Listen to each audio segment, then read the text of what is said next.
सैफ अली खानवरील हल्ल्याची तिढा कायम. क्राईम ब्रँचचा तपास शेजारी इमारतींपर्यंत पोहोचला. बॉलिवूड अभिनेता सैफ अली खान यांच्यावर गुरुवारी रात्री त्यांच्याच घरी हल्ला झाल्याची धक्कादायक घटना घडली.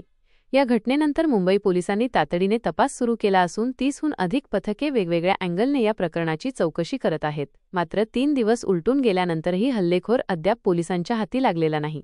क्राईम ब्रँचने आता तपासाचा विस्तार करत सैफ अली खान यांच्या सद्गुरू शरण इमारतीच्या आजूबाजूच्या इमारतींचीही पाहणी सुरू केली आहे. आज क्राईम ब्रँचच्या पथकाने सैफच्या इमारतीसह स्क्वेअर अव्हेन्यू इमारत आणि पेटफिना बंगला परिसराचीही बारकाईने तपासणी केली. हल्लेखोर शेजारच्या बंगल्याच्या भिंतीवरून चढून सैफच्या इमारतीत शिरला असावा अशी शक्यता पोलिसांनी वर्तवली आहे. दरम्यान हल्लेखोराला अद्याप अटक न झाल्याने अनेक प्रश्न उपस्थित होत आहेत. इतक्या मोठ्या अभिनेत्यावर हल्ला करणारा हा माणूस इतके दिवस पोलिसांना कसे चकवत आहे, याबाबत तर्कवितर्क लढवले जात आहेत. सीसीटीव्ही फुटेजमधून काही महत्त्वपूर्ण माहिती मिळाली आहे का?